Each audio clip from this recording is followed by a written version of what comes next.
अस्सलाम वालेकुम student. Week 3 में हम जो है वो टाइम कम्प्लेक्सिटी और बेसिक ऑपरेशन की बात कर रहे थे। तो उसमें हमने जो है वो बेसिक ऑपरेशन जो है वो कौन कौन से होते हैं, बेसिक ऑपरेशन के अगेंस्ट हमने इनपुट साइज़ की बात की थी। फिर उसके बाद हमने रूट्स की बात की थी कि हम जो है वो रूट्स कौन कौन से होंगे, उनको हमने देखना है कि किन रूल्स के अगेंस्ट हम जो है वो बेसिक ऑपरेशन की जो है वो देख सकते हैं। और ओवरऑल हम फिर टाइम कम्प्लेक्सिटी को फिर देखेंगे। ठीक है, तो हमारे पास जो है वो नेक्स्ट जो एग्जांपल हम कर रहे थे, लूप्स की एग्जांपल कर रहे थे।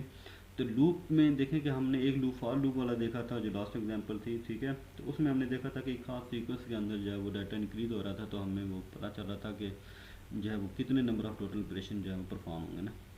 तो अगर हमारे पास इस तरह का केस आता है लूप वाला, तो इसमें फिर आपने ये देखना होगा कि लूप के अंदर जो है वो जो इफ़ एल्स आ रही है, जो ब्लॉक आ रहे हैं, ठीक है, इसमें कौन से ब्लॉक में जो है वो ज़्यादा नंबर ऑफ ऑपरेशन परफॉर्म हो रहे हैं। तो ये बेसिकली इसका वर्स्ट केस आपने देखना होगा। तो जितने भी हमने टाइम कम्प्लेक्सिटी फाइंड करनी है पूरे सेमेस्टर के अंदर, उसमें हमने वर्स्ट केस देखना है कि हमारे पास किस में ज़्यादा नंबर ऑफ ऑपरेशन परफॉर्म होंगे, वो ओवरऑल फिर उसके उस एल्को की टाइम कम्प्लेक्सिटी होगी। ठीक है, तो अब इसमें देखें कि हमारे पास जो डाटा साइज़ है वो तो एन ही है। ठीक है, लेकिन हमारे पास इफ़ और एल्स यहाँ पर लगा हुआ है। तो एक जो अगर आप पहले एल्स को देख लेते हैं, तो एल्स में देखें तो अगर आप एल्स का ब्लॉक जो बार बार रिपीट होता है, तो उसमें देखें एन की वैल्यू जो है वो 1/1 जो है वो डिक्रीमेंट हो रही है। यानी कि एन की वैल्यू जो भी होगी उसमें 1/1 जो है वो माइनस करते जाएंगे, तो ओवरऑल क्या इसका बन जाएगा, जो अट्रेशन होंगी वो कितनी चलेंगी, एन टाइम चलेंगी। ठीक है, और अगर आप इसको इफ़ को देखते हैं, जो इफ़ वाली लाइन है उसमें देखें कि अगर आपके पास इफ़ वाली बॉडी एग्जीक्यूट होती है, तो उसमें हमारे पास जो एन का साइज़ है वो 2 पर डिवाइड हो रहा है ना। ठीक है, तो अगर आप वर्स केस देखें कि एन हर दफ़ा जो है वो इफ़ वाली जो है वो ही इसमें आपके पास जो है वो एग्जीक्यूट होती है ना। ठीक है, इफ़ वाली बॉडी अगर एग्जीक्यूट होती जाती है तो एन का साइज़ जो है वो ड्रामेटिकली जो है वो आपका लॉगरिथम में चला जाएगा ना। ठीक है, तो log 2 की फॉर्म में आ जाएगा। सही है, तो अगर आप इफ़ की बॉडी को देखते हैं तो उसकी जो टाइम कम्प्लेक्सिटी है वो लॉगरिथम वाली बन रही है।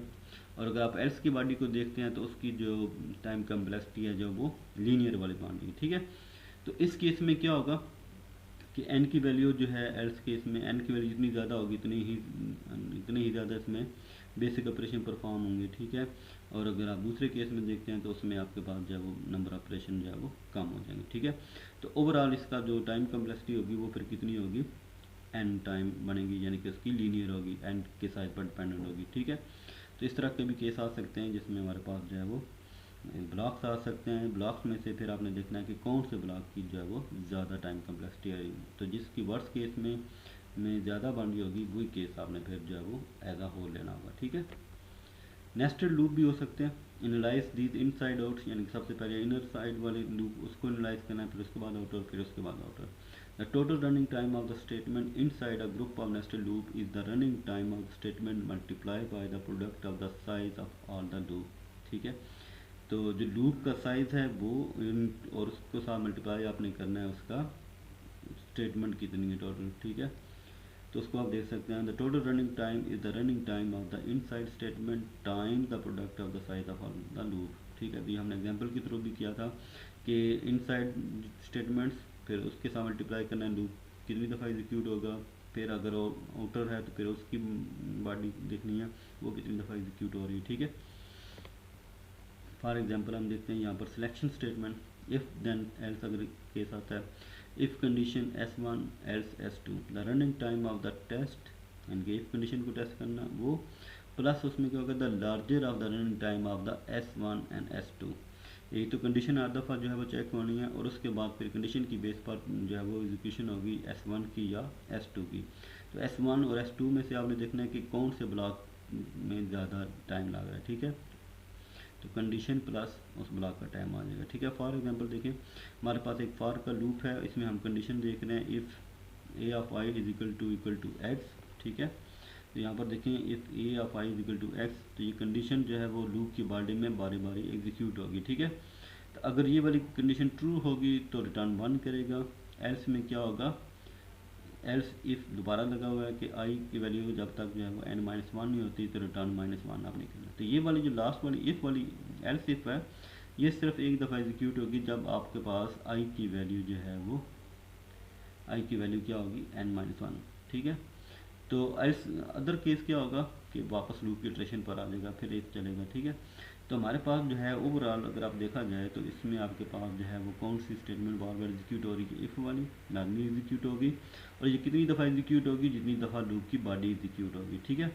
इसका मतलब है कि लूप की बॉडी कितनी दफ़ा एग्जीक्यूट हो रही है, n टाइम, ठीक है। तो ओवरऑल इसकी अगर आप टाइम कम्प्लेक्सिटी देखेंगे तो ये क्या बन जाएगी n, ठीक है, यानी कि लीनियर होगी, ठीक है।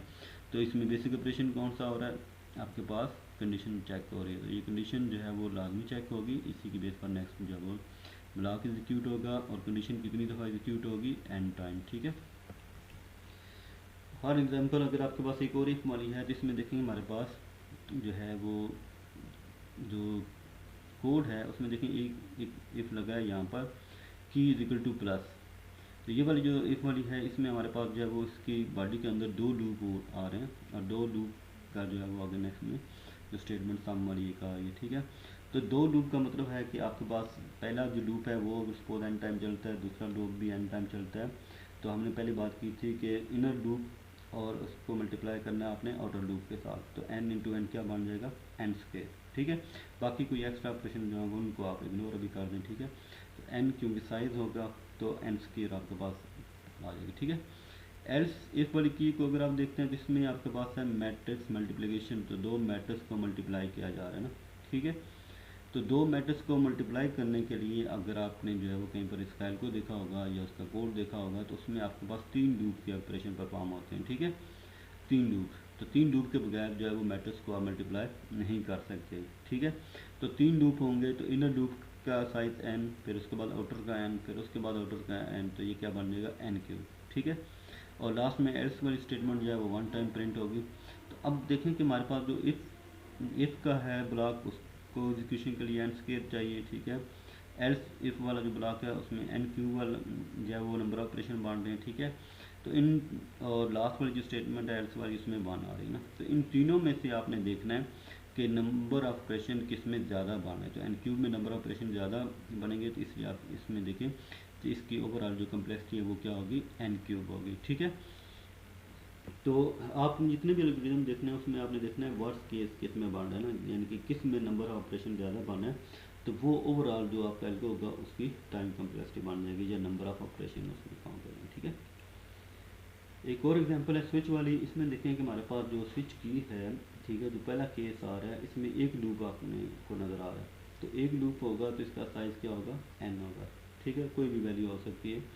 तो इसका साइज़ n है तो इसका नंबर ऑफ ऑपरेशन क्या हो जाएंगे n, ठीक है।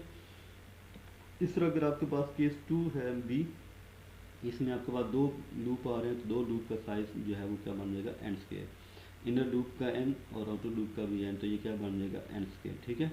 तो अगर आप इन दोनों में से आप देखते हैं कि हमारे पास नंबर ऑपरेशन किस में ज़्यादा आ रहे हैं, वो केस बी में आ रहे हैं, तो केस बी की जो नंबर ऑपरेशन है वो n स्क्वायर है, तो ओवरऑल इसकी टाइम कम्प्लेक्सिटी क्या बन जाएगी, n स्क्वायर, ठीक है। इस तरह हमारे पास फंक्शन कॉल्स के रूल्स हो सकते हैं, ठीक है, analysing from inside to out, if there are function call these must be analyse first, ठीक है। अगर आपके पास जो है वो आप किसी कोड को देख रहे हैं उसमें फंक्शन कॉल आ जाती है, फिर फंक्शन कॉल से आपने जंप करके जो है वो किधर जाना है, उसकी बॉडी में जाना है। तो बॉडी में क्या क्या हो रहा होगा उसको एनालाइज करने के बाद उसकी कम्प्लेक्सिटी को फाइंड करके फिर आपने वापस सोल्यूशन पर आना है, ठीक है।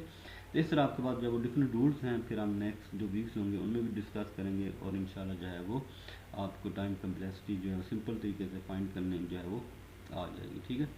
तो इंशाल्लाह जो है वो नेक्स्ट वीक के अंदर फिर जो है वो दूसरा मेथड यूज़ करेंगे जिसमें आपके पास जो है टाइम कम्प्लेक्सिटी किस तरह फाइंड कर सकते हैं, नंबर ऑफ ऑपरेशन जो है वो किस तरह फाइंड कर सकते हैं, और डिफरेंट नोटेशन जो हैं उनको हम किस तरह यूज़ कर सकते हैं जो टाइम कम्प्लेक्सिटी के लिए यूज़ होती हैं। वर्स्ट केस सिनेरियो क्या हो सकता है, बेस्ट केस क्या हो सकता है, इस तरह आपके पास जो है वो एवरेज केस क्या हो सकता है। तीन केसेस जो है वो मे भी हम डिस्कस करें नेक्स्ट वीक में, ठीक है। तो इंशाल्लाह फिर नेक्स्ट वीक में मिलते हैं। थैंक यू, अल्लाह हाफिज़।